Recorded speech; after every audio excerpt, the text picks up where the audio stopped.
Bien, buenas tardes, bienvenidos al Museo de Albacete y al ciclo de conferencias de los martes en el museo dedicado al coleccionismo en España de Carlos V a José Lázaro Galdiano. Esta tarde nos acompaña José Juan Pérez Preciado, es doctor en Historia del Arte por la Universidad Complutense de Madrid desde 2009, con una tesis doctoral titulada El Marqués de Leganés y las Artes, que fue dirigida por el profesor Alfonso Emilio Pérez Sánchez, y que le permitió especializarse en el ámbito del coleccionismo y la pintura de los Países Bajos en España. Ha sido profesor de la Universidad Complutense de Madrid en el periodo 2019-2024 y está vinculado al Museo del Prado desde 1999, cuando recibió su primera beca, y actualmente pertenece al área de conservación de hasta 1500, siendo el conservador de la colección de pintura flamenca del siglo XV. Ha colaborado en diferentes proyectos de conservación y exposiciones.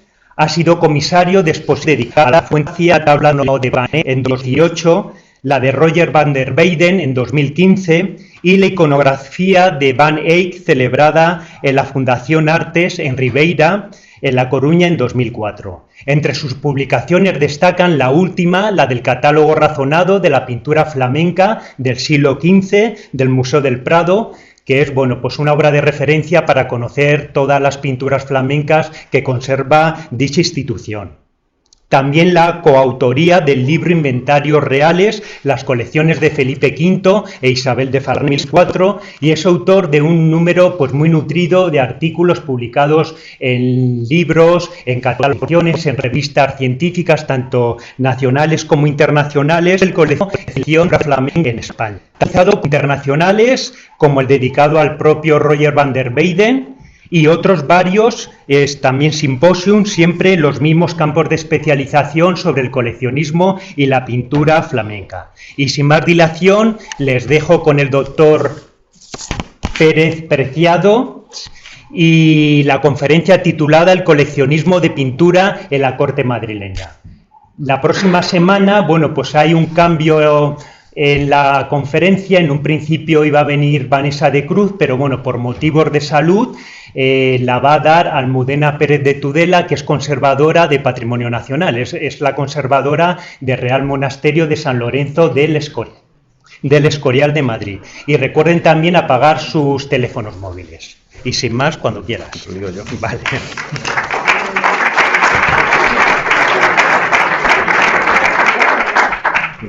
Pues muchas gracias. Quisiera dar las gracias a Pascual por su amable invitación a participar en este curso sobre coleccionismo, dado que efectivamente es mi campo en el que he trabajado más desde que hice la tesis sobre el Marqués de Leganés, de la que hablaré un poquito aquí. También quisiera dar las gracias, por supuesto, a Llanos, a la dirección del museo, por esta amable acogida que he tenido esta tarde aquí. Y me gustaría empezar, además, aparte de esto, este repaso al coleccionismo cortesano, al coleccionismo de corte en la corte madrileña. Sobre todo me voy a dedicar a hablar del 15 y 16 por el final, por lo que va a ser la conclusión de esta conferencia.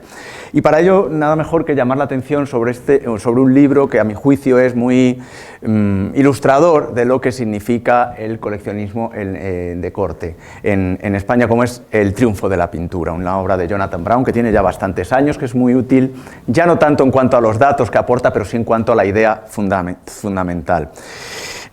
Porque el triunfo de la pintura es en el fondo la conclusión de esta exposición, como vamos a tener ocasión de ver. En este libro, entre otros muchísimos que hay sobre coleccionismo cortesano, que no viene al caso ahora a mencionar, pero en este libro el profesor Brown hizo un repaso muy interesante del interés por la pintura en las distintas cortes europeas, empezando por la corte de Carlos I de Inglaterra y la multitud de aficionados ingleses. Estudia y analiza el coleccionismo en los Países Bajos, en Flandes, sobre todo a partir de las figuras de los archiduques que están creando en Bruselas, pues unas cortes que quieren equipararse a las de Viena o a la de Madrid, sobre todo la de Leopoldo Guillermo, del que hablaremos también hoy. Estudia en otro capítulo la Francia de Mazzarino, y que de alguna manera aboga por el clasicismo de Rafael o de Poussin, y el último capítulo lo dedica a la figura de Felipe IV, el rey español, el rey Habsburgo, al que denomina el más grande aficionado a la pintura. Para concluir, en un último capítulo que, como digo, es el triunfo de la pintura, porque esa es la clave del coleccionismo cortesano que se da en el barroco, sobre todo, y finales del Renacimiento en Europa. La pintura como el objeto a coleccionar por los poderosos y que se convierte en el objeto principal a coleccionar por los poderosos, y la galería de pinturas como el espacio en el que se va a exponer y que va a plasmar ese gusto imperante por el arte pictórico. Todo, de alguna manera, como una reacción a las cámaras de maravillas que habían imperado en el coleccionismo manierista, ¿no? Las cámaras de maravilla o Wunderkammer. Esta imagen que tienen aquí ilustra de alguna manera muy eficazmente, a mi juicio, ese cambio de gusto, de paradigma en el interés por coleccionar objetos que se produce entre el manierismo y el barroco. A la izquierda una cámara de maravillas, una Wunderkammer, propio de ese mundo manierista, heredera de la época del siglo XVI, heredera de la época de los descubrimientos, de los primeros avances científicos. En concreto, la de la imagen es la del boticario napolitano Ferrante Imperator, ¿no? Que es un ejemplo que se suele poner y que no sería muy distinta no era muy distinta de otras cámaras de maravilla muy conocidas, como por ejemplo la de Rodolfo II de Praga, que a finales del siglo XVI tenía una cuya descripción nos ilustra mucho mejor cómo eran este tipo de acumulaciones de objetos. La Wunderkammer de Rodolfo II, del emperador, estaba compuesta por 4 estancias abovedadas con ventanas cerradas, es decir, con poca luz. Los cuadros se tapaban con cortinas y solo entraba la luz cuando el emperador accedía a ellas. Es decir, con un sentido muy efectista. Había allí 37 cajas con cajones repletos de menudencias artificiales y naturales, artificialia y naturalia. Y las paredes se colgaban también animales disecados, objetos, todo en total desorden, sin ningún afán de clasificación y sin interés. Había, fíjense, curiosidades chinas, egipcias, africanas, orientales, piezas relacionadas con la magia, como un diablillo de cristal para prácticas nigromantes, había mandrágoras, piedras bezoares, o una copa de un cuerno de un rinoceronte con otra piedra bezoar dentro, es decir, objetos extraordinarios. También reunió allí Rodolfo fetos malformados, gorros de supuestos gnomos, varitas en teoría mágicas e instrumentos extraños que ensamblados podían producir movimientos perpetuos, también enormes gusanos, imanes, clavos de hierro que se pensaban procedentes nada de menos que del Arca de Noé, relieves de cera, autómatas sofisticados, lujosos recipientes, aparatos científicos de todo tipo, joyas muy valiosas, etcétera, etcétera. Es decir, una acumulación de elementos extravagantes, extraordinarios, naturales o artificiales propio del Renacimiento. Contra ese coleccionismo extravagante, propio del manierismo, mejor dicho, ¿no? de esa exageración por el conocimiento, en el barroco va a triunfar, por encima de todo, la pintura como objeto coleccionista. Si bien también gustará de coleccionarse las escasas esculturas que iban apareciendo, sobre todo en las excavaciones que se estaban produciendo en Italia.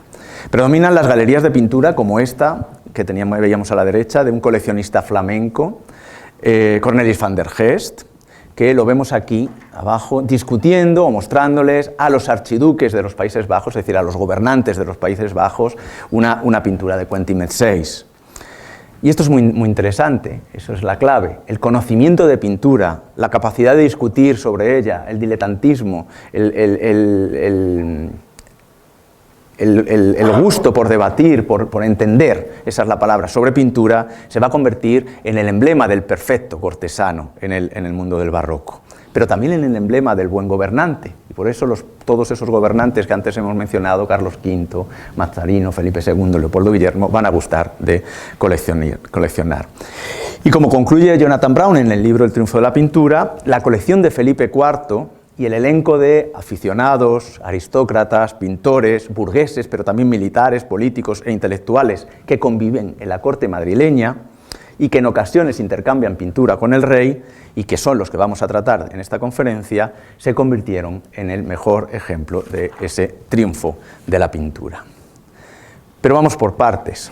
Antes de Felipe IV hubo otros reyes españoles que gustaron de la pintura. De hecho, Felipe IV es el heredero de una colección ya muy potente en el siglo XVI, con un gusto muy concreto que se remonta a Carlos V.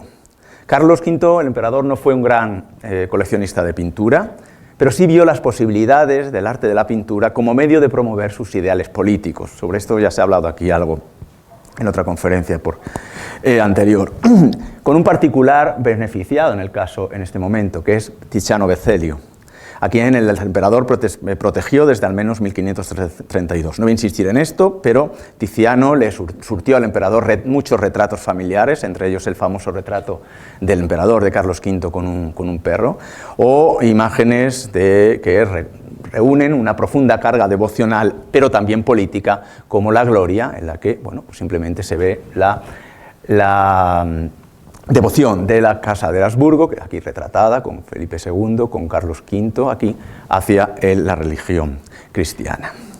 Otro pilar de la colección real en el que no voy a incidir demasiado, porque también va a haber una conferencia, como se ha dicho, sobre diversas mujeres coleccionistas de la Casa de Habsburgo, pero otro pilar fundamental de la colección real española que va a heredar, como veremos luego, Felipe IV, fue María de Hungría, la hermana de Carlos V, que gobernó en los Países Bajos, que allí protegió a los artistas locales, que coleccionó obras locales del siglo anterior, de los primitivos flamencos, pero que también tuvo otros intereses. Gracias a María de Hungría llegaron a España obras tan representativas de los primitivos flamencos como el matrimonio Arnolfini de Jan van Eyck o el descendimiento de Roger van der Weyden, que ella compró directamente a los que habían encargado la pintura, al gremio de ballesteros de una iglesia de Lovaina, a cambio de una copia de su artista Michel Coxy. Pero María, como digo, no solo desde los Países Bajos, no solo va a ser la gran protectora de los artistas locales, sino que también sigue coleccionando o aficionada a la pintura de Tiziano. Y fíjense, obras tan emblemáticas como estas fueron propiedad de María de Hungría.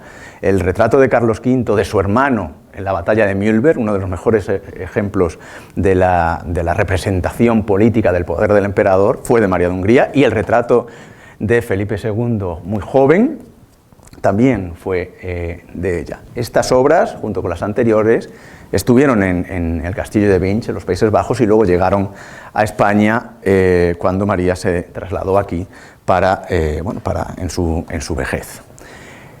Pero en realidad será efectivamente, como también es sabido, Felipe II quien va a elevar la categoría de mecenazgo real y coleccionismo de la familia de los Habsburgo a una categoría hasta entonces desconocida. Se dice que Carlos V y María de Hungría echaron los cimientos de la colección real en España, fue en realidad Felipe II quien construyó el edificio. Un edificio que puede ser metafórico, ese edificio del coleccionismo, pero que también es real. El edificio, la sede de la colección real en este momento es el monasterio del Escorial, el cofre de los intereses coleccionistas de Felipe II. Un cofre o un relicario, más bien, deberíamos decir, porque aquí es donde atesoró, además de pinturas y obras de arte, reliquias y otros objetos de devoción, gracias a la profunda piedad que tenía el rey Felipe. Así, a su muerte en 1598, en los albores del siglo XVII, la colección de cuadros del rey llegaba hasta los 1500.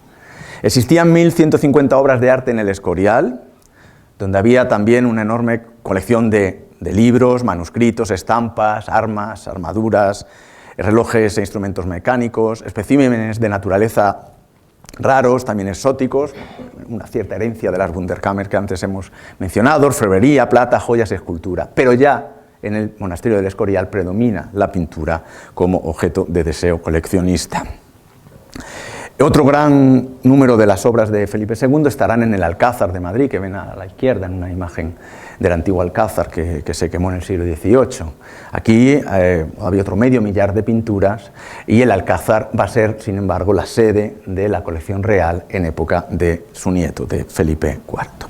Pero bueno, Felipe II, durante su juventud, viajó a los Países Bajos, desarrolló, como digo, un profundo interés, una profunda atracción por la pintura y desde el punto de vista plástico, pero también desde el punto de utilización política y propagandística, en una actitud hacia la pintura que difería mucho la de su padre, la de Carlos V.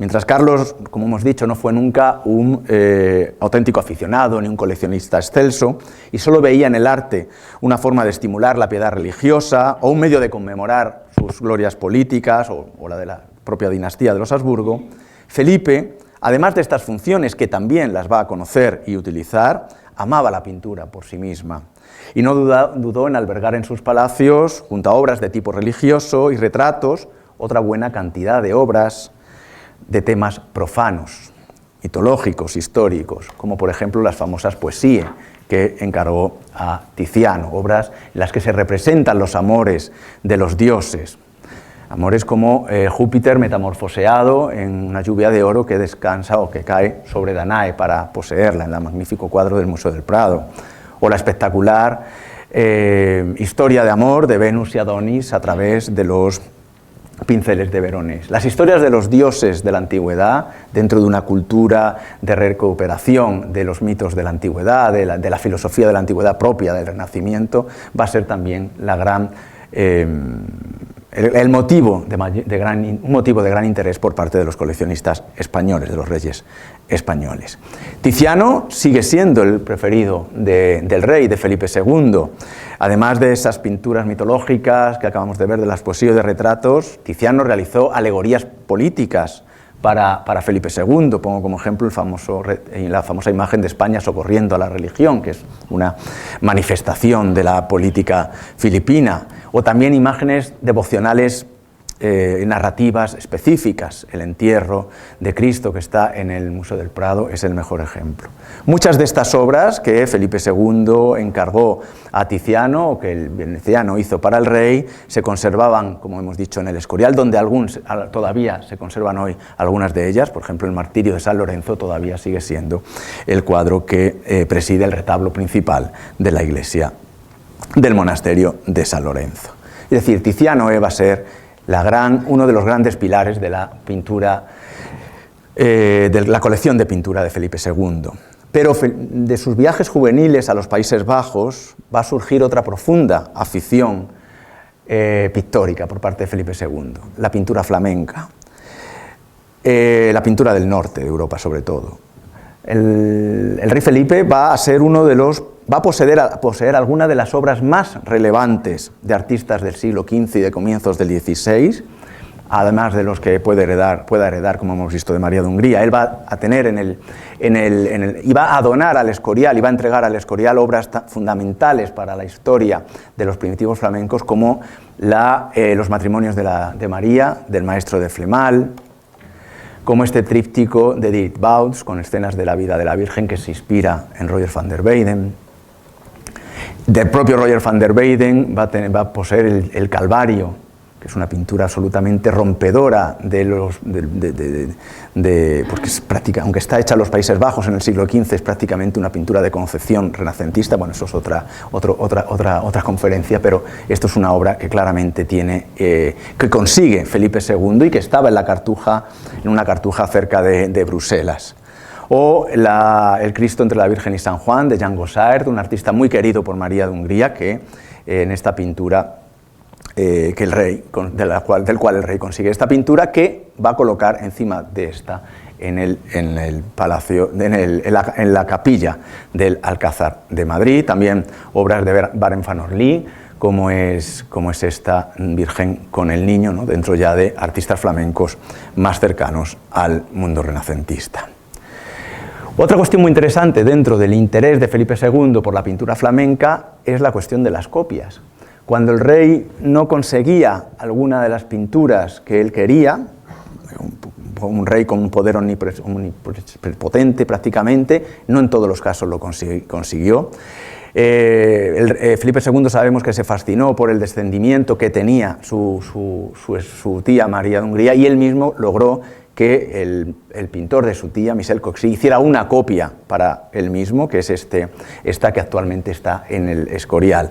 Pero poco después heredó o consiguió el original, y esto nos lleva a una cuestión muy interesante dentro de las cuestiones del coleccionismo de pintura en las Cortes españolas. Es como es la proliferación de copias. Fíjense, hemos dicho que el original, que es este de aquí, fue pintado para el gremio, para una iglesia en Lovaina. María de Hungría consiguió el original. Para conseguirlo, encargó a su pintor preferido, a Michel Cossy, que realizara una copia que se quedó en la iglesia de Lovaina. La copia hoy está documentada, que es la que se encuentra en Berlín, en el Museo Bode, está colgada actualmente. Felipe II, que también se fascina por esta pintura, logra obtener otra copia de Michel Cossy, pero luego, que es esta, que la coloca en el Escorial, pero luego consigue el original y finalmente se ve con dos: el original que coloca en el Escorial y la copia que coloca en el Palacio del Pardo. Hoy estas dos pertenecen al Museo del Prado. El original, por supuesto, como todos ustedes saben, está en el museo, y la copia de Cossy está en el Escorial actualmente. Pero todavía hay más. Una dama de la corte, Leonor de Mascareñas, que fue aya de Felipe II, también consiguió obtener otra copia, en este caso probablemente por un artista español, que hoy, a tamaño natural, son copias a tamaño natural, que hoy se encuentra en la Capilla Real de Granada. En el caso del descendimiento, que era uno de los emblemas de la pintura nórdica, Felipe II logró el original, pero no consiguió lo mismo con el famoso altar de San Babón, el altar de que los hermanos Van Eyck habían hecho para una capilla de esta iglesia en Gante. Por más que insistió, no logró esta obra culmen de la historia del arte, pero sí consiguió que Michel Cossy le realizara una copia que hoy está dispersa por distintos lugares, por distintos museos. Pero las adquisiciones filipinas de pintura flamenca más celebradas, y todos lo sabemos, son las del Bosco. El tríptico del Jardín de las Delicias, que consigue a través de una serie de personajes que alrededor de la corte española se aficionan a la pintura de este artista y que luego se la entregan al rey. O también obras de Patinir, que están muy presentes en el Escorial. Fíjense, son obras a medio camino entre la religión y la cultura de la antigüedad. Obras como esta, en la que no tengo un detalle, pero el espectador ya se ve interpelado. Caronte, que aquí lleva un alma por la laguna Estigia, y que el alma no se sabe si todavía se va a dirigir al paraíso o al infierno, en realidad nos está interpelando, está mirando al espectador, como diciéndole: tú, ¿qué será lo que tú elijas? De igual manera, que tampoco puedo entrar en detalles, pero en el famoso Jardín de las Delicias, que no vamos a entrar a comentar ahora, Cristo, Dios Padre, pero con el rostro tradicional de Cristo, dentro de otra reflexión, está igualmente mirando al espectador. Esa cultura del humanismo a medio camino entre la religiosidad y la moralidad eran obras, a través de Patinir o del Bosco, pues eran obras muy queridas por Felipe II y que van a tener una profunda presencia en la corte española. Pero las adquisiciones de Felipe II, el coleccionismo de pintura era muy ecléctico. Tuvo también Felipe obras de artistas españoles, como Martirio de San Lorenzo, de Navarrete el Mudo. Felipe II amparó a Antonio Mor, un pintor flamenco que fue el autor de algunos de sus retratos y que de alguna manera es el padre de la retratística de corte. Fíjense, en este retrato de Felipe II vemos ya lo mejor es representativo de cómo van a ser los retratos en la corte española hasta Velázquez, ¿no? A partir de otros artistas que le siguen, como Alonso Sánchez Coello, también retratista de la corte de Felipe II, del que aquí pongo el ejemplo del retrato del malogrado príncipe Don Carlos. Pero bueno, a modo de conclusión de Felipe II, es interesante ver cómo las colecciones del rey se basaban sobre todo en dos pilares. Por un lado, la pintura veneciana, Tiziano especialmente, y por el otro lado, la pintura flamenca con el Bosco, como aquí pongo el ejemplo del Carro de Leno, otra pintura moralista, el Bosco como el otro gran pilar. Con una particularidad: Tiziano y lo veneciano para el deleite estético y sensual a través de las poesías, y la pintura del Bosco, la pintura flamenca, más para la devoción, para la transmisión de ideas morales. Todo esto que acabamos de ver lo va a heredar Felipe IV, evidentemente, no solo las pinturas, sino también las ideas y el gusto del rey. Pero antes, obviamente, un impasse, que es el periodo de Felipe III. Felipe III no es un rey especialmente un reinado breve, no parece que tuviera un especial interés por la pintura. Bueno, fue retratado por Pantoja, que es el heredero de ese gusto por los retratos austeros en la corte española, que como digo va a llegar hasta Velázquez. De hecho, Felipe III, si por algo pasó la historia del coleccionismo, es por haberse deshecho de algunas obras espectaculares que hoy no están en España, como las pinturas de Correggio, Leda y el cisne o el rapto de Ganímedes, ¿no? Una visión de los temas mitológicos hechos por un artista manierista tardo-renacentista como es el Correggio, que él regaló al emperador Rodolfo y que por eso hoy está en Viena. Pero bueno, si bien el rey no era aficionado a la pintura, o al menos no ha pasado la historia por ser un gran aficionado a la pintura, sí lo fueron otros personajes que estaban en la corte alrededor del rey, entre ellos el duque de Lerma, el valido del rey, Francisco Sandoval, del que conocemos el famoso retrato que Rubens en 1603 hizo de él a caballo. Un retrato absolutamente espectacular, totalmente propagandístico. Lerma no estuvo tan cerca de una batalla en su vida, no es un político, pero aquí gusta de ser retratado como si de un gran general se tratara. De hecho, era el que llevaba las riendas del reino, ¿no? Y eso también quiere mostrarlo el cuadro. Rubens pintó este retrato para Lerma, que sí tiene un cierto interés por la pintura, por supuesto veneciana. Él es el poseedor de la Salomé con la cabeza del Bautista, que está en el Prado, o del Tiziano con Marte y Venus, que está en la National Gallery de Edimburgo. Pero también Lerma es el primer propietario conocido en España de obras tan emblemáticas como la Anunciación de Frangélico, ¿no? Que él envió a una de sus iglesias protegidas por él en Valladolid, y de ahí luego pasó otra institución hasta que acabó en el Museo del Prado muy recientemente. Esto no es una obra de la colección real que haya llegado hoy al Museo del Prado a través, como el resto de las pinturas, sino que esto es una adquisición del siglo XX, ¿no? Permaneció como una propiedad de los herederos del duque de Lerma hasta el siglo XX. Curiosamente, el que fuera mano derecha del duque de Lerma y también ministro de Felipe III, Rodrigo Calderón, personaje muy conocido por muchas leyendas sobre su figura, también fue un gran aficionado al arte, en este caso al arte flamenco sobre todo, porque nació en 1576 en Amberes y desarrolló una gran parte de su carrera en los Países Bajos, en Bruselas y en Amberes especialmente. Como vemos aquí, también a imitación del propio duque de Lerma, querrá ser retratado por Rubens en un retrato ecuestre que le muestra como un gran noble, un potente gobernante. Esa es la idea que se quiere transmitir en esta imagen. Rodrigo Calderón, que fue un político que está en Amberes, ministro del rey, utilizando lo que hoy llamaríamos cohecho, consiguió que el ayuntamiento de Amberes le entregara esta espectacular representación de la adoración de los magos que Rubens había hecho para el ayuntamiento de Amberes a cambio de unos favores políticos, y que él trajo a España y que finalmente pasó al rey cuando, precisamente por sus tejemanejes y sus corruptelas, Rodrigo Calderón fue ajusticiado y murió cuando le cortaron la cabeza en la Plaza Mayor de Madrid. Y es cuando sale esa frase de ser más honrado que don Rodrigo en el patíbulo, ¿no? Esto viene de esta figura. Rodrigo Calderón fue también el primer poseedor del espectacular apostolado que Rubens hizo en el comienzo de su carrera, hacia 1609, recién llegado de Italia, con esas fuerza de los apóstoles casi miguelangelescos, ¿no? Pero también con esos contrastes caravallescos.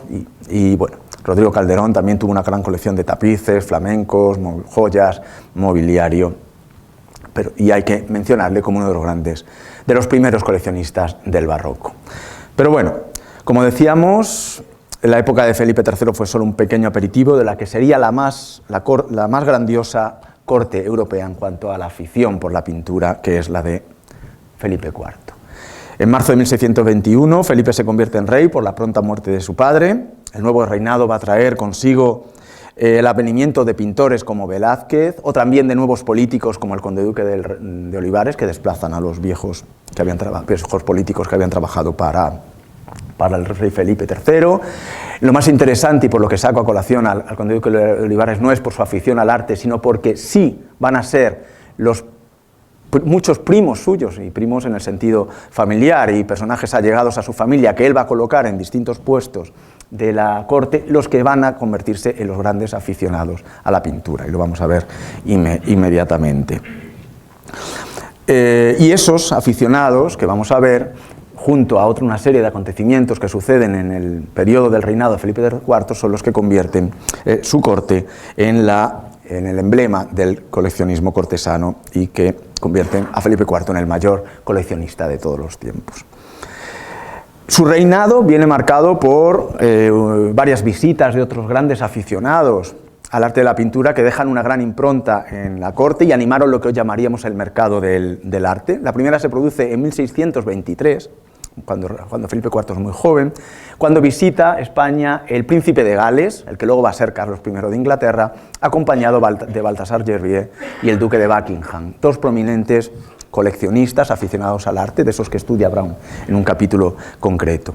Este viaje se inscribía en unas negociaciones políticas por las cuales se intentaba casar a Carlos con la infanta de España, un matrimonio que afortunadamente fracasó, por lo que vamos a ver.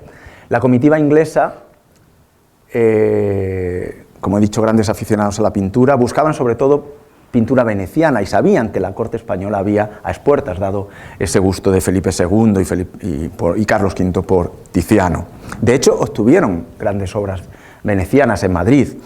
El almirante de Castilla le regaló 6 obras, aunque no sabemos cuáles, pero está documentada. Otro aficionado de la corte, Jerónimo de Funes, le entregó 2 Tizianos a Carlos I, al futuro Carlos I. No sabemos cuáles, solo está documentado que eran obras de Tiziano. Sí está documentada la adquisición de la mujer con piel de Tiziano, que hoy está en Viena, que el rey inglés, el futuro rey inglés, compró en la venta de la colección del conde de Villamediana. Pero de todas las obras que obtuvo el príncipe de Gales en Madrid, la mejor fue un regalo del rey. La Venus de El Pardo, también obra de Tiziano, llamada así porque estaba instalada desde época de Felipe II en el Palacio del Pardo. Y la entrega por parte de Felipe IV al príncipe de Gales de esta obra no es casual. Se pretendía demostrar la buena fe de la monarquía española en el posible matrimonio entre el príncipe y la infanta española. Porque esta obra se tenía como una de las principales pinturas que existían en nuestro país. Era una de las pinturas más amadas por Felipe II, como se sabe, y tenía una especie de estatus de bien familiar, ¿no? Con la entrega de esta obra se quería, de alguna manera, ablandar las negociaciones. De hecho, y esto es muy interesante, por una cosa que he dicho antes, en 1604, cuando se quema el Palacio del Pardo, se salva esta pintura, y Felipe III, en ese momento, que era el rey en ese momento, cuando fue informado del siniestro, preguntó, entre todas las cosas, por esta obra. Cuando le dijeron que se había salvado, dijo: si se salvó, lo demás no importa, se puede rehacer. O sea, antes hemos dicho como Felipe III no fue un gran amante de la pintura, pero bueno, a lo mejor sí que lo fue, aunque no ha dejado un gran rastro. Pero la afición del futuro rey inglés por la pintura era insaciable. Llegó a pedir otras de las poesías de Tiziano, que no se le concedieron. Sí se le entregó el famoso retrato de Carlos V, que él se llevó a Londres y que luego, como vamos a ver dentro de un momento, volverá a España más adelante. Las negociaciones matrimoniales entre Carlos y la corte española fracasaron afortunadamente, porque se sabe que había grandes obras embaladas y listas para ser enviadas a Inglaterra dentro de estas negociaciones, que por supuesto finalmente pues no llegaron a salir de la colección real. En 1626 otro aficionado de gran relevancia visitó la corte madrileña, Casiano dal Pozzo. Este era el secretario del cardenal Francesco Barberini, Casiano es el de la izquierda, el cardenal es el de la derecha. Ambos viajaron a España dentro de unas negociaciones entre el papado y el rey español. Casiano era un gran aficionado al arte. Para que se hagan una idea, él es el que populariza, en un momento dado, durante un viaje a París, la denominación de Gioconda para el famoso cuadro del retrato de la esposa de la Mona Lisa por Leonardo. Casiano también fue en Roma protector de Galileo Galilei, era un gran amante de la ciencia, fue protector de los artistas franceses en Roma, entre ellos Poussin, al que encargó la famosa serie de los sacramentos, de la que aquí les muestro el ejemplo de la ordenación. Y destaca por su gusto por la pintura italiana más contemporánea, dentro del clasicismo romano-boloñés que imperaba en la Roma del momento: Alessandro Algardi, Artemisa Gentileschi, Pietro de Cortona o también Caravaggio, por otro lado. Lo más interesante de su viaje, de su figura, mejor dicho, es cómo dejó un álbum con dibujos y con grabados de su propia colección, que incluía no solo pinturas, como algunas de los artistas que hemos visto, sino también naturalia, esculturas, objetos artísticos, y que reunió en este recopilatorio llamado el Museo Certáceo o el Museo en Papel de Casiano dal Pozzo.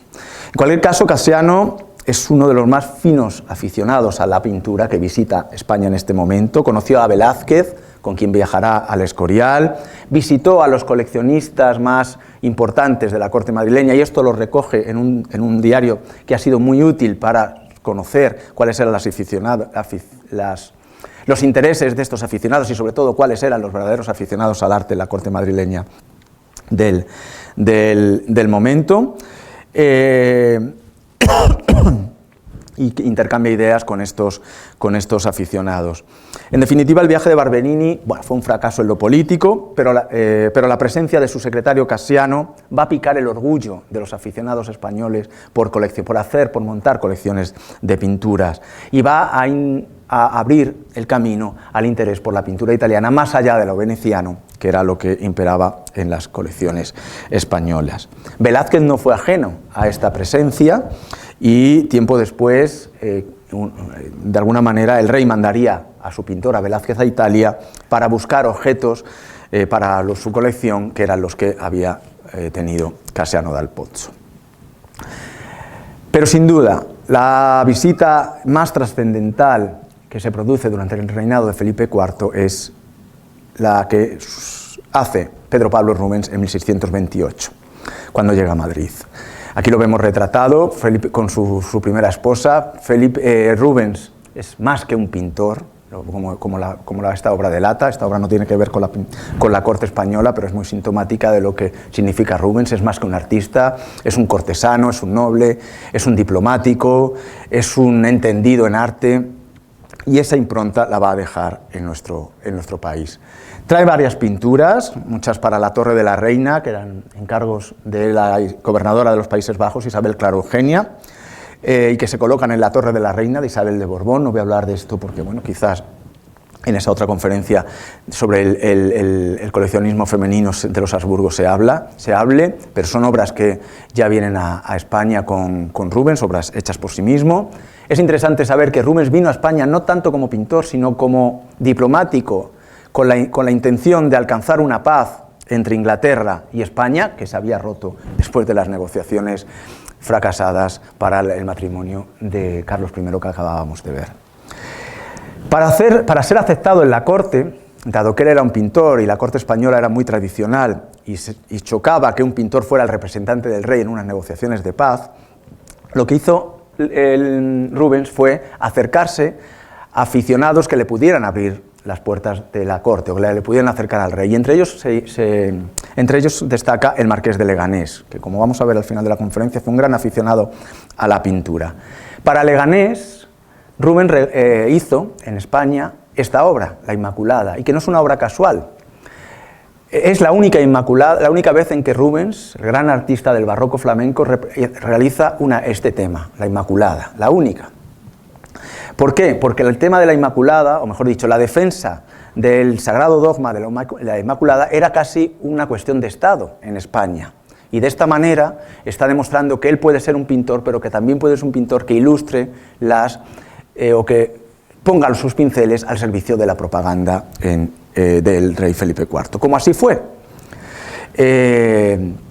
Habían ya llegado otras obras, habían llegado otras obras del rey, de Rubens a Felipe IV, por ejemplo, este descubrimiento de Aquiles, ¿no? El momento en que Ulises se da cuenta que Aquiles está escondido como una dama de la corte de una princesa para huir de la guerra, y le reclama para la guerra, que es una pintura mitológica de la antigüedad, pero absolutamente política. Está ejemplificando, expresando cómo no se puede eludir el destino. Y esta pintura se colgó en el Alcázar de Madrid, en la sede donde gobernaba Felipe IV, porque el rey se quería eludir, como el rey Felipe IV no eludía ese destino que tenían los reyes españoles de defensa de la monarquía. Rubens retrató a Felipe IV en una obra hoy perdida, de la que se conoce esta copia que está en Florencia. Le retrata a caballo como un gran personaje, como su abuelo Carlos V había sido retratado por Tiziano. El propio Rubens en una de sus cartas dice directamente: tengo trato personal con él, con Felipe IV. Como me alojo en palacio, viene a verme casi todos los días. Es decir, el rey demostró un gran interés por la pintura y por la figura de Rubens. De hecho, se convertirá en el principal creador de contenido pictórico para los palacios del rey a partir de esta visita de 1628. Para el Buen Retiro, para el Alcázar, como hemos visto, para la Torre de la Parada. Empezando por esta, la única obra que Rubens hizo para el Palacio del Buen Retiro, el Juicio de París. Una obra que presenta quizás uno de los mejores ejemplos de la etapa madura del artista, donde conjuga su estudio y conocimiento de la escultura clásica, esto parecen prácticamente esculturas en mármol, con la sensualidad propia de los desnudos también de su época más madura, el conocimiento de los mitos romanos que tanto le sirvieron de explicación. Y saco esta obra porque es la única que hace Rubens para el Retiro, porque de esta manera me permite hablar de lo que significa el Palacio del Buen Retiro. El Palacio del Buen Retiro es el gran palacio levantado en época de Felipe IV en Madrid, por orden del conde duque de Olivares, como villa de recreo para el rey en las afueras, donde acababa la ciudad, para que, claramente con el objetivo de tener entretenido al rey en diversas festividades y él de ejercer el gobierno. Aquí en el Retiro se van a celebrar fiestas, banquetes, obras de teatro, se va a bailar, se van a apreciar y discutir sobre las exquisitas pinturas que los agentes del rey obtienen de Flandes, de Italia, y que van a colgar de sus paredes. El Retiro viene a ser para Felipe IV el equivalente al Escorial para Felipe II, ¿no? En un llamativo contraste entre la sobriedad del Escorial y la opulencia que se pretendía en este palacio levantado muy rápidamente en los años 30. En especial con pinturas contemporáneas de artistas como Nicolas Poussin, como Claudio de Lorena, pero otras también hechas casi siempre por artistas italianos que mostraban las glorias de la Roma antigua. Se pretendía equiparar a los emperadores antiguos en su poder con el rey de España, ¿no? Fíjense en esta entrada triunfal de un emperador, hecho por Viviano Codazzi y Domenico Gargiulo. Se representaban en celebraciones de la antigua Roma, como esta naumaquia que hace Giovanni Lanfranco. En el propio Palacio del Buen Retiro se hacían naumaquias o peleas sobre barcos, se anegaba hacían grandes piscinas en estos espacios, en estos claustros, enormes claustros, y ahí se celebraban estas naumaquias como las que se recreaban en las pinturas que colgaban de las paredes del edificio. El propio Velázquez contribuyó a la decoración del Palacio del Retiro con algunas de las primeras obras que hizo en su viaje a Italia, las más clasicistas, la fragua de Vulcano, que está en el Prado, o la túnica de José, que hoy está en el Escorial. No voy a insistir demasiado, pero en 1640, apenas una década después que se iniciaran las obras del Retiro y que se empezaba a construir el edificio, había allí 800 cuadros de todos los temas, niveles y calidad inimaginable, y sin duda era la gran sede de la afición de Felipe IV por la pintura. La otra gran empresa pictórica de Felipe IV es la Torre de la Parada, una pequeña edificación en los Montes del Pardo, cerca de Madrid, que servía de lugar de descanso durante las partidas de caza, que se remodeló y en este momento fue decorada con pinturas. Se estima que al menos unas 175 obras de gran calidad decoraban esta pequeña casita de campo. Muchas de ellas eran de tema cinegético, hechas por especialistas como Franz Schneiders o Paul de Vos, que representaban animales o cacerías, pero, y esto es muy interesante, para un espacio como era la Torre de la Parada, que era una casa de campo. La mayoría, al menos unas 60 obras, están hechas por Rubens y por sus ayudantes y representan tema mitológico, representan las pasiones de los dioses de la antigüedad, de los dioses romanos, casi siempre según las narraciones del poeta Ovidio en sus Metamorfosis. Eran obras que estaban diseñadas por Rubens y en muchos casos hechas por sus ayudantes, por otros artistas, y él se reservó algunas de las más representativas, no voy a poner todas obviamente, pero sí la creación de la Vía Láctea o el momento en que Proserpina sale de el Hades. Pero en el mismo espacio es donde para donde Velázquez hace los famosos retratos de la familia real en traje de caza, que esto sí es mucho más apropiado para este espacio. El retrato de Felipe IV, el retrato del heredero en ese momento a la corona, Baltasar Carlos. Porque de hecho, y esto es lo más interesante, se entiende que toda la decoración pictórica que se coloca en la Torre de la Parada está pensada para la educación del joven príncipe. Esos temas mitológicos, a veces tan crudos, siempre tienen un mensaje moral. Muestran las pasiones de los dioses y cómo dejarse llevar por las pasiones conducen a momentos delicados. Y algunas obras están hechas con una brutalidad enorme. Es fácil imaginarnos el impacto que Saturno, devorando a sus hijos, pudo tener en el joven Baltasar Carlos. Pero en el fondo le están educando a partir de cuáles tienen que ser las virtudes que los dioses no tuvieron y él, como futuro gobernante de España, sí ha de tener. El mismo año que se acaba la Torre de la Parada, va a morir Rubens, en 1640. Rubens, además de todo lo que significó como artista, fue también un gran coleccionista de pintura, de arte. No solo de pintura, también tenía cientos de esculturas antiguas, de medallas, de camafeos. Cuando se ejecuta la almoneda, la venta de sus bienes, en Amberes, donde él morirá y donde residía, los agentes de Felipe IV allí, conocedores de esa situación, de que se estaba vendiendo esa importante colección muy bien estudiada, adquirieron al menos 29 obras, algunas de ellas de una calidad inigualable, inimaginable, que muy pronto ingresaron en la colección de Felipe IV. Obras del propio Rubens, como Las Tres Gracias, que es una pintura tan íntima del artista, porque probablemente está usando a su mujer como modelo, que la tuvo consigo hasta su muerte, en la Almoneda, en 1640, la compran los agentes del rey Felipe IV. Obras como La Danza de Personajes mitológicos y aldeanos, que también tuvo en su poder, como el San Jorge y el Dragón, una pintura que había hecho Rubens en su juventud para una iglesia de Italia, que fue rechazada quizás por demasiado barroca, y que él mantuvo consigo, y que gracias a esto, cuando la compraron los agentes de Felipe IV, llegó a nuestro país, como también llegaron algunos de los mejores ejemplos de la obra de Anton van Dyck, un discípulo de Rubens que él mismo tenía en su casa y que fueron adquiridos en este momento. Un último acontecimiento en el ámbito del coleccionismo real se produce hacia 1649, cuando el rey Carlos I, el mismo que había venido como príncipe de Gales a principios del siglo, pierde la cabeza en Inglaterra. Aquí vemos cómo Carlos I se había convertido en un gran aficionado a la pintura. El mejor ejemplo es este espectacular retrato que Van Dyck hace del rey, que está en el Louvre, que nada tiene que ver con la colección real española. Pero cuando, como digo, muere decapitado Carlos I por los parlamentarios contrarios al absolutismo, estos deciden vender la importantísima colección de pintura que tenía el rey.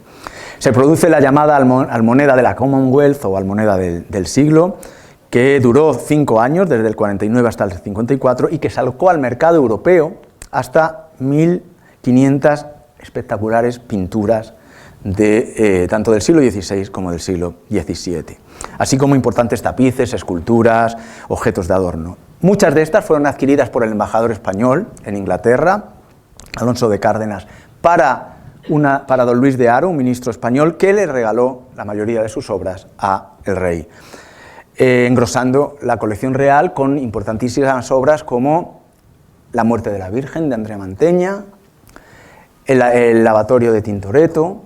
Todos estos son pinturas que pertenecían a Carlos I, el Moisés rescatado de las aguas, de Veronés, la Virgen con niño llamada La Perla, de Rafael, o el retrato de Durero. De esta manera la colección real española se vio engrosada, no solo en magníficas obras de gran calidad, sino también con artistas que no habían estado hasta ahora representados allí. Y eso es interesante tener en cuenta que muchas de estas pinturas que tenía Carlos I, las había obtenido en 1628 en la almoneda, o mejor dicho, en la venta de la colección del duque de Mantua. Cuando se produce el saco de Mantua, los duques de Mantua eran unos grandes aficionados a la pintura desde el Renacimiento, pues su colección se dispersó, mucha parte fue a Londres en propiedad de Carlos I y luego llegó a la muerte de Carlos I a nuestro país. Y entre ellas, cuando muere Carlos, se recupera el retrato de Tiziano de Carlos V. Es llamativo, ¿no? Un cuadro tan emblemático como es este, que siempre se pone como el ejemplo del emperador, de la imagen del emperador, como uno de los ejemplos de la imagen del emperador, y como hemos visto es un retrato que viajó el momento en que se hace en Alemania, cuando Tiziano viaja a Alemania para hacer el retrato, llega a España, luego va a Inglaterra y luego vuelve a España, ¿no? Hay pocos retratos del emperador han viajado tanto como este. Dentro del coleccionismo cortesano hay que mencionar también una figura fundamental para entender el desarrollo de esta afición en la corte española, especialmente, por alguien que realmente no tiene demasiado que ver con la corte española, como es Leopoldo Guillermo de Habsburgo, que fue el gobernador de los Países Bajos durante los años 50. Una figura fundamental por dos cuestiones especialmente. La primera, por ser el receptor de un tipo de coleccionismo muy particular, el desarrollado en los Países Bajos a comienzos de siglo, donde destaca el surgimiento, como vimos al principio, de ese género que son las galerías de pintura, ¿no? Donde los coleccionistas, aquí vemos al propio Leopoldo Guillermo, expresa la colección, o muestra la colección que él ha atesorado, en este caso en Bruselas. Y lo segundo, como la propia obra muestra, porque Leopoldo quiere reivindicarse como un gran coleccionista, y además en esta pintura quiere aludir a ciertas cuestiones de índole político. Fíjense, en ella está diciendo muchas cosas. Por un lado, se está equiparando porque son mujeres, a las grandes gobernadoras de los Países Bajos que le habían precedido en el gobierno de esos territorios. Esto lo hace de una manera muy sutil, colocando aquí una pintura de Jean Gossart, es el San Lucas pintando a la Virgen, está perfectamente documentada, que es una obra de un artista protegido de María de Hungría, la gran gobernadora de los Países Bajos, y colocando aquí un retrato de Isabel Clarogenia, hecho por Van Dyck, en ambos lados, ¿no? Como enmarcando la escena. Y todo lo demás, y estos son los únicos dos retratos flamencos, de artistas flamencos, todo lo demás es pintura italiana, pintura veneciana, en su mayoría. Es decir, él está diciendo, yo soy gobernador de los Países Bajos, como lo fue María, como lo fue Isabel, y como ellas amparo a los artistas, y también soy un gran coleccionista de pintura veneciana. Esta obra se la manda directamente a Felipe IV, por eso está hoy en el Museo del Prado. Es casi como una carta de presentación, se está equiparando. Yo soy de la familia de los Habsburgo y como tú en Madrid, yo en Bruselas, tengo una gran colección de pintura veneciana, pues soy efectivamente el gobernador de los Países Bajos. Entre ellas está Diana y Calisto de Tiziano, que había salido de la colección real española anteriormente. Bueno, no voy a insistir en otro detalle, pero seguro que ustedes ya se han dado cuenta de la importancia que esta obra, que llega a España en los años 50, tiene en la creación de una pintura fundamental para la historia del arte español, como son las Meninas. Fíjense los detalles, la puerta abierta al fondo, el perro en primer plano, el hecho de que un príncipe, un gobernante, se represente junto a su pintor de cámara, en este caso Steniers, en el espacio, en el palacio donde está la colección pictórica. Recordemos que las meninas, la parte de arriba, son las copias que se hacen de pinturas de Tiziano y de pinturas de Rubens. Bueno, pero esta pintura también es interesante por otra cuestión, muy ilustrativa para el tema que nos ha reunido hoy aquí. El hecho de que se representa a Teniers, al pintor, pero también a esos otros personajes alrededor del gobernante que colecciona pinturas. En este caso, el conde de Fuensaldaña, que era el que él asesoraba sobre pintura. Y esto me lleva a hablar de esos otros personajes alrededor de los poderosos, de los gobernantes, que también coleccionaban pinturas, que les regalaban pinturas, que ejercían o moldeaban el gusto de los príncipes, de los reyes, por la pintura. La última parte de esta conferencia, aunque sea brevemente, quiero dedicarla a mostrarles quiénes eran esos otros aficionados, sobre todo en la corte española, y que son los que moldearon el gusto de Felipe IV. Ya hemos hablado de algunos de ellos, como Luis de Haro, como el almirante de Castilla, Jerónimo Funes, pero la nómina de aficionados cortesanos españoles es muy amplia. Empecemos, creo que tengo tiempo, por uno de los primeros. Manuel de Fonseca y Zúñiga, el conde de Monterrey, primo directo del conde duque de Olivares y encumbrado políticamente a la sombra de Olivares. Monterrey fue nombrado embajador en la Santa Sede, donde coincidió con Velázquez.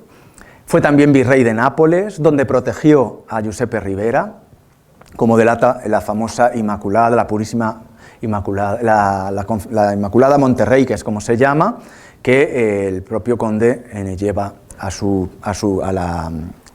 a la iglesia de la Purísima Concepción de Salamanca, que estaba bajo su patrocinio. Pero en Italia, Monterrey procuró muchas obras italianas para el Palacio del Retiro, es decir, obtiene pinturas de renombre para el rey, pero también para su propia colección. De hecho, la operación de mayor trascendencia es la adquisición para Felipe IV, después de una ardua negociación, de las bacanales de Tiziano, la bacanal de los Andrios y la ofrenda a Venus, que son las que se conservan todavía en nuestro país, más allá de otras que luego salieron. Hay la bacanal y la ofrenda a Venus, que son obras emblemáticas de la colección real, o fueron siempre obras emblemáticas de la colección real, y en la que, y esto está también documentado, hubo ciertos disturbios en Roma cuando se enteraron de que estas obras estaban abandonando el Palacio Ludovisi porque habían sido adquiridas para el rey de España. Un dato que nos ayuda a comprender la abundancia artística de todo lo que Monterrey trajo de Nápoles y de Italia a la corte madrileña es como su equipaje, cuando regresa, supera los 8.000 bultos que se embarcaban, entre ellos todo tipo de obras de arte destinadas a sus residencias en Madrid, en Galicia, en Salamanca y sus distintas fundaciones. De hecho, la importancia de Monterrey y de otros nobles en la conformación de la colección del rey, en paralelo a las suyas propias, no es algo que fuera ajeno a los personajes extranjeros que pasaban por la corte. Fíjense lo que dice el embajador inglés en 1638, cuando están llegando las grandes obras que Monterrey consigue en Italia para el Palacio del Buen Retiro, que hemos visto antes. Dice: el rey en estos 12 meses ha conseguido un número increíble de los mejores maestros antiguos y modernos. Con el conde de Monterrey vino lo mejor de Italia, en particular las bacanales de Tiziano. Y en esta ciudad, en Madrid, no hay pintura que el rey no la tome y la pague muy bien. Y a imitación suya, el almirante de Castilla, don Luis de Haro y otros andan haciendo colecciones. Es decir, es el momento culmen del coleccionismo en la corte de Madrid.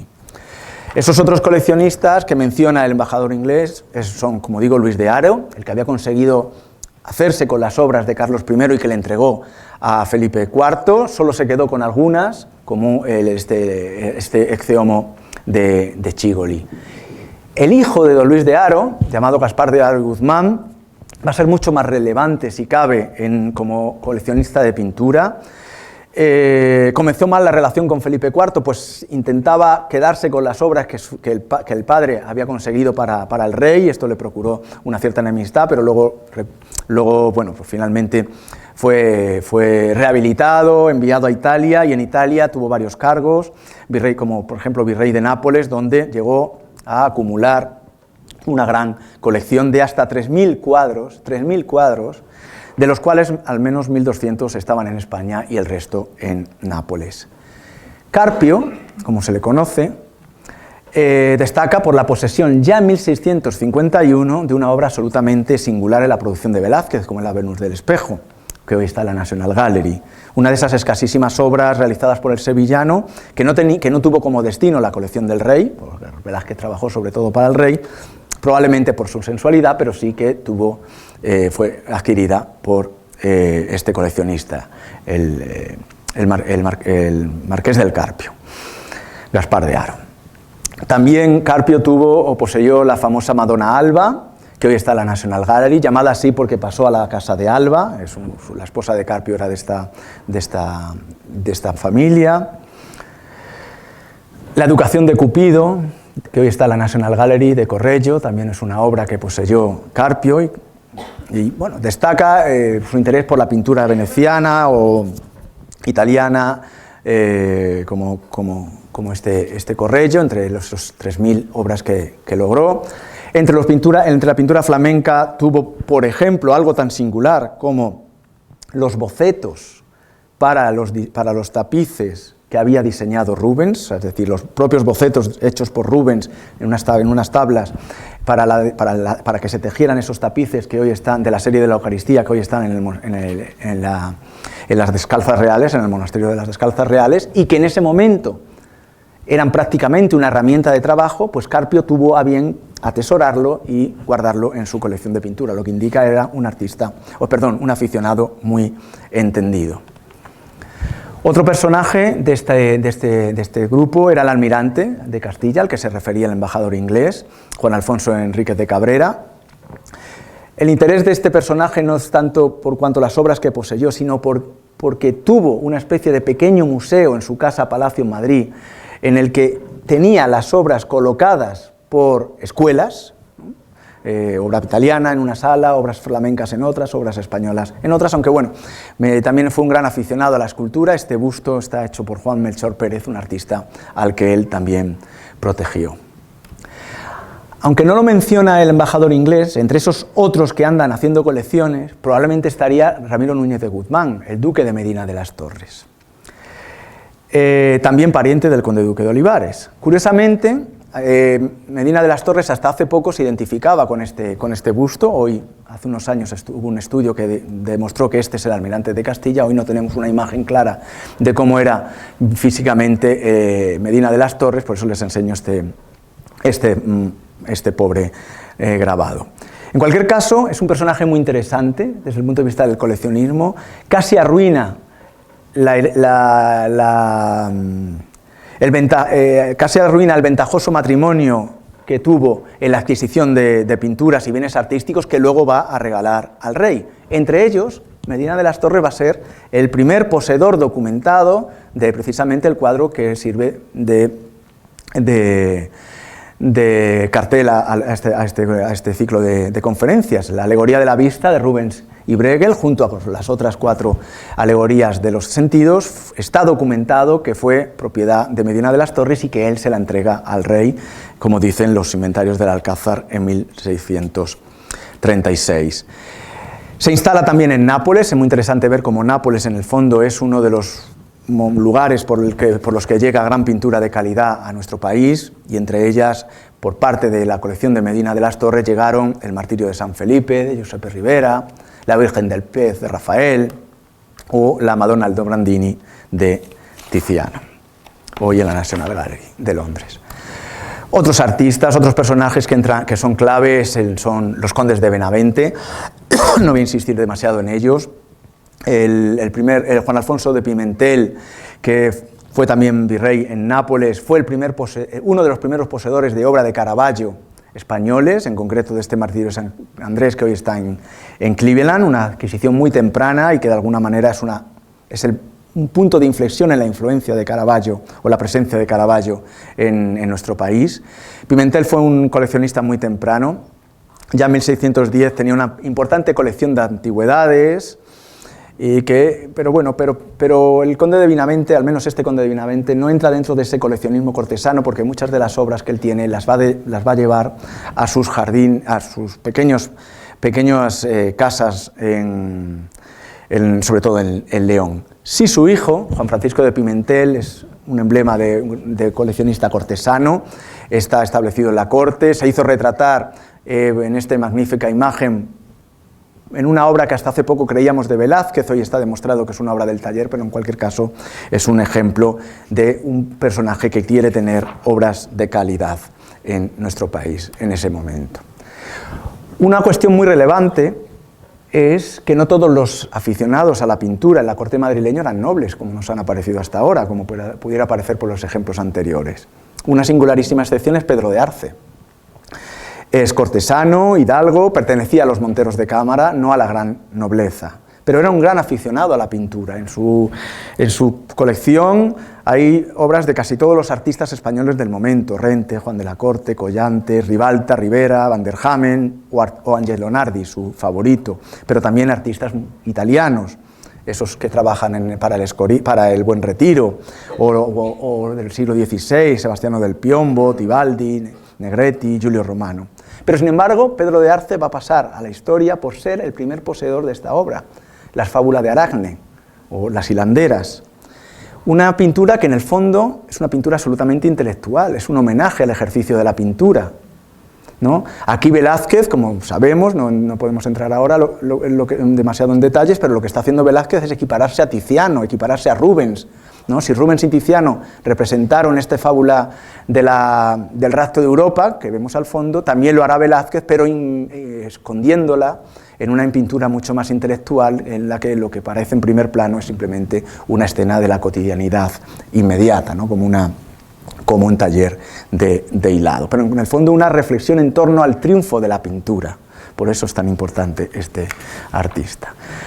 Otros relevantes coleccionistas de la corte madrileña van a ser foráneos, no específicamente españoles. Entre ellos destaca Giovanni Battista Serra, un militar genovés que fue ennoblecido por Felipe IV, que podemos decir que traficó, y esa es la palabra, con pintura entre Italia y España. A su muerte en 1664, el propio rey, Felipe IV, o los agentes del rey, pues adquieren obras que son tan importantes para la colección real como este Venus y Adonis y Cupido de Aníbal Carracci, o los retratos de los condes de San Segundo de Parmigianino, o el retrato de Miser Marsilio Casotti y su esposa por Lorenzo Lotto, o de Andrea del Sarto adquieren esta Virgen con niño, o el Hipómenes y Atalanta de Guido Reni, un artista boloñés muy relevante en este momento.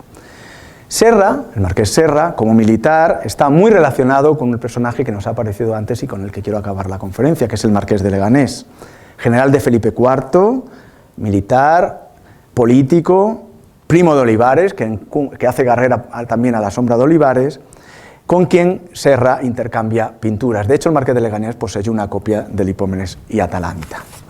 Y como digo, con Diego Felipe de Guzmán, primer marqués de Leganés, quisiera acabar esta conferencia, porque él es porque la colección de Leganés y la propia figura de Leganés es el mejor ejemplo de lo que supone el coleccionismo de pintura en la corte madrileña. Leganés es el noble que tiene la colección más importante numéricamente de la primera mitad del siglo XVII, en número, y de calidad la mejor en todo el siglo. Llegó a poseer unas 1.500 obras cuando muere en 1655, y como digo, su figura merece una consideración especial. Lo más relevante del marqués de Leganés, de Diego Felípez, que es o Diego Mesía, que era como se llamaba, luego se cambia el nombre a Diego Felípez para adular al rey, pero lo más importante es que el marqués de Leganés había crecido en los Países Bajos. Había llegado allí como muy joven, no estamos seguros si llega allí joven o nace allí, pero el caso es que está muy documentado, muy pronto, al servicio del archiduque Alberto, que vemos aquí, el esposo de Isabel Clara Eugenia, la hija de Felipe II, dado que ambos eran los gobernadores de los Países Bajos, desde 1598. Es decir, Leganés está en los Países Bajos en un momento fundamental, en un momento en que los archiduques están amparando artistas flamencos, quieren convertir su pequeña corte de Bruselas en una corte equiparable a la de Madrid, a la de Viena, y esto lo hacen protegiendo artistas y haciendo galerías de pintura, entre otras muchas cosas, por supuesto, pero utilizando la pintura muy bien de manera propagandística, y esto lo aprende Leganés muy bien y lo lleva a España. Un momento en que además eclosionarán aquí los grandes coleccionistas, los aficionados al arte de la pintura, esos cortesanos o pequeños burgueses que gustan de, como dije al principio, de saber de pintura, de conversar con los propios archiduques como hace aquí Cornelius del Ges, o de adornar sus casas con las mejores obras de arte que puedan recuperar, sobre todo pintura, y de expresar ese gusto por la pintura en este género como son las galerías. Les muestro el ejemplo, la de Cornelius van der Ges o la de Nicolás Rocox, que era el alcalde de Amberes. Pues bien, Leganés, de todos los aficionados españoles, va a ser el único que tenga o que sea protagonista de este género tan específicamente asociado al coleccionismo de pintura en el barroco como es la Galería de Pinturas. Aquí está Leganés junto a Isabel Claro Eugenia debatiendo con otros personajes en una galería que presumiblemente debe ser la suya propia. Y por otro lado, cuando el Marqués de Leganés está creciendo en los Países Bajos, a la sombra o bajo el gobierno de los archiduques y su patrocinio de las artes, es el momento en que surge Rubens como el gran artista del barroco. Antes ya hemos visto cómo Leganés protegió a Rubens, es el que le abre las puertas de la corte madrileña y cómo Rubens le corresponde con esa Inmaculada. Bueno, es una herramienta que tiene para acercarse al rey.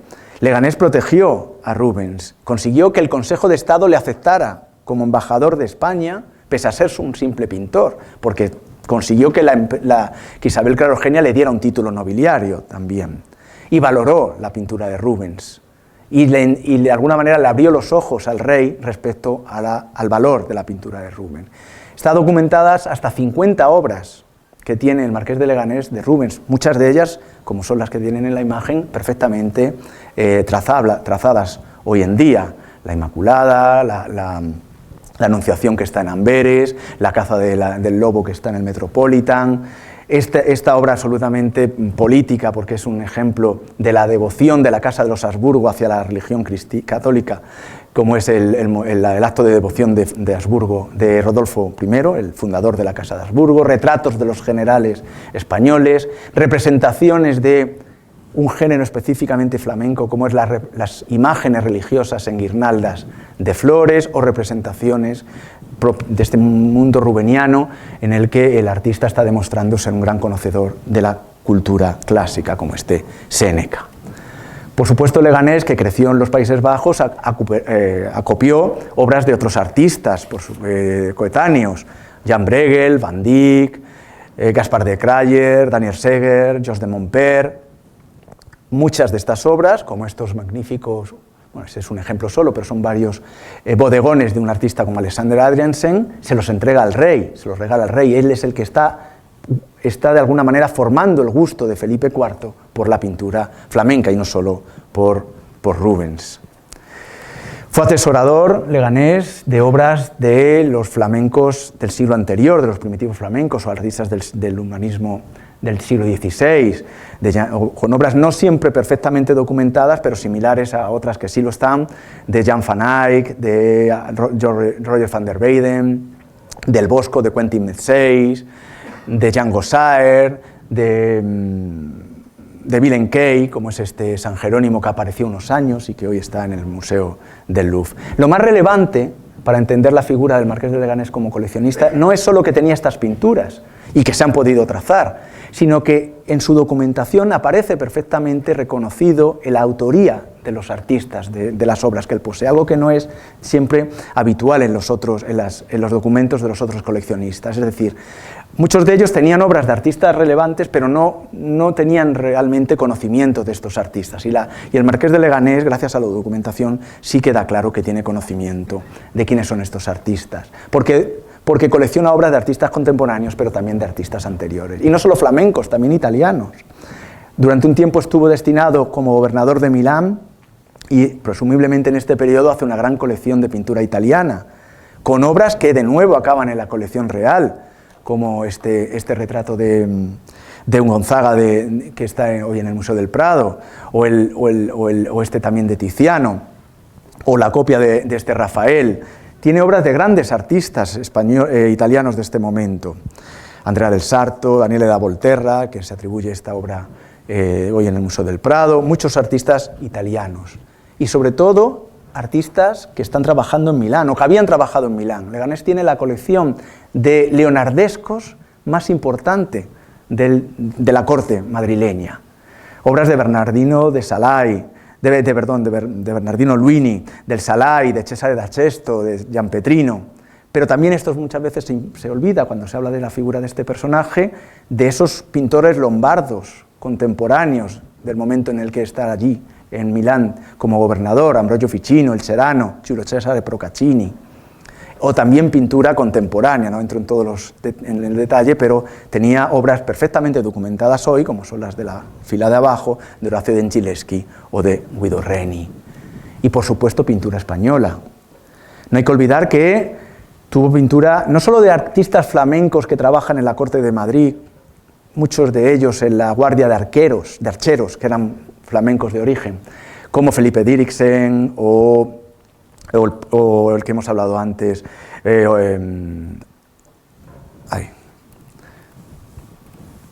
Alexander Adriansen, del que hemos hablado antes, o Juan van der Hamen, sino que también tuvo pintura de Giuseppe de Rivera o incluso del propio Velázquez. Sabemos que este retrato del conde duque de Olivares, que hoy está en el Elizabeth Stuart Garden Museum de Boston, perteneció al Marqués de Leganés.